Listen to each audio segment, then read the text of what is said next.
90 boys have successfully undergone circumcision as per the Agikuyu culture and traditions at a colourful ceremony held at NaroMoru Nature Park in Nyeri County. The ceremony was conducted by Athuri Kiama, who are elders of the clan, and they were led by the Agikuyu chief elder Kariuki Kabue and chairman Gaku Matu.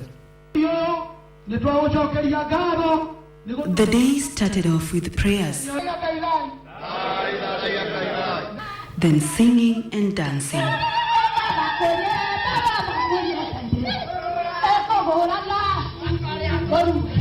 As those present celebrated a milestone these boys have made, the 90 boys have been circumcised according to Agikuyu traditions.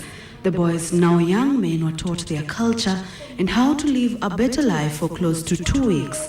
The ceremony was conducted by elders of the clan. Hii vijana wetu leo wamefika nusu ya maisha ya hapa duniani kwa kimila ya Kikuyu. Walizaliwa, wametahiri sasa, wanatayarishwa kuwa wanaume, kuwa husbands, kuwa wazee. The young men were issued with certificates.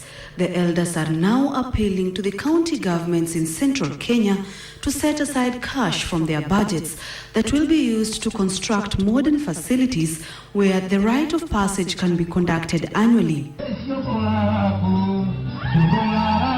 According to them, traditional rituals have been neglected due to westernization, which has been blamed for the moral decay witnessed among the youth. Lakini sisi kama Wakikuyu kwa muda mrefu tumekuwa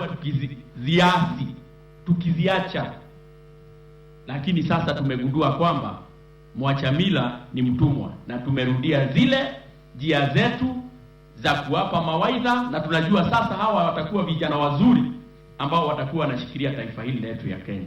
The elders expressed optimism that the boys who have successfully undergone the rite will represent the community in future, as well as offer guidance in their generation and eradicate tribalism in the country. Sharon Baranga, NTV.